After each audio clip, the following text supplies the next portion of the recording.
और आइए अब आपको सीधा लिए चलते हैं असम, जहां पर उत्तर प्रदेश के मुख्यमंत्री योगी आदित्यनाथ कर रहे जनसभा को संबोधित। प्रभु श्री राम की पावन जन्मभूमि, मां गंगा की भूमि और बाबा विश्वनाथ की पावन धरा से आप सभी मां कामाख्या के धाम के आशीष से ब्रह्मपुत्र जैसी पावन नद के अभिसंचित और असम की इस पावन धरा को, जिस पावन धरा ने अपने गौरवशाली अतीत के लिए इस पूरे क्षेत्र को और पूरे भारत को गौरवान्वित किया है, ऐसे सिंगरी गुप्तेश्वर महादेव की इस पावन धरा को कोटि कोटि नमन करते हुए मैं आप सबका हृदय से अभिनंदन करता हूं। बहनों और भाइयों, असम की यह पावन धरा भारत की गौरव की पावन धरा है। विदेशी आक्रांताओं के साथ कैसा व्यवहार होना चाहिए, अहोम राजवंश के द्वारा इसी भूमि से 600 वर्ष पहले लचित बोरफुकन के नेतृत्व में अदम्य साहस का परिचय देते हुए जो शौर्य और पराक्रम दिखा करके इस पावन धरा को विदेशी आक्रांताओं से मुक्त करते हुए, उन्हें दूर दूषित करते हुए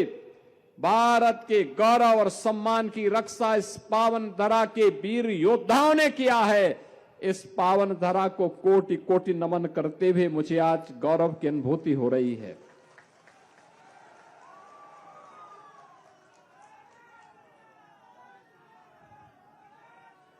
एक और मां कामाख्या का आशीर्वाद यहां के श्रमिकों और कामगारों की मेहनत और परिश्रम का परिणाम है कि यहां की चाय दुनिया के बाजारों में, दुनिया के घरों में लोगों को एक नई स्फूर्ति प्रदान करती है। तो दूसरी ओर संगीत और संस्कृति का अद्भुत संगम कैसे होना चाहिए, इसी पावन धरा के महासपूत भारत रत्न भूपेन हजारिका इसी पावन धरा ने देश को दिया था। याद करिए, ये वही धरा है बहनों और भाइयों, जिस धरा ने देश को विपरीत परिस्थितियों में एक नई पहचान देने का काम किया। और वह पहचान है जिस पहचान के बल पर आज पूरा भारत गौरव की अनुभूति करता है।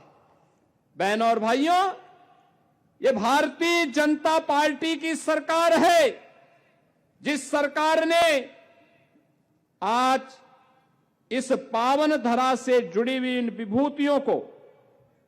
उनके देश के प्रति योगदान को, असमिया संस्कृति को संरक्षण करने के कारण उन्हें सम्मानित करने का काम किया है। और उस परंपरा में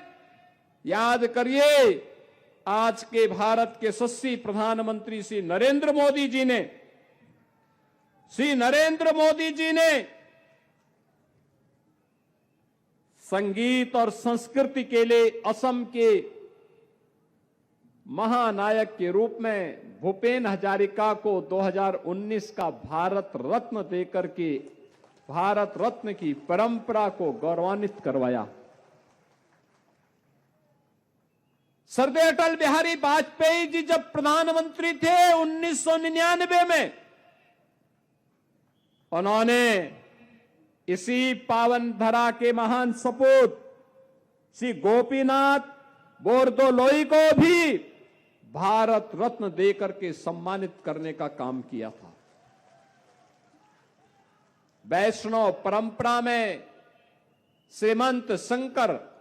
देव की परंपरा हो या माधव देव की परंपरा, ये असम ने ही उसे देश और दुनिया तक पहुंचाने में अपना योगदान किया। जो धरा संगीत और संस्कृति की, अन्नदाता किसानों के संरक्षण की भूमि रही हो, जिसने विदेशी आक्रांताओं को दूर दूषित किया हो,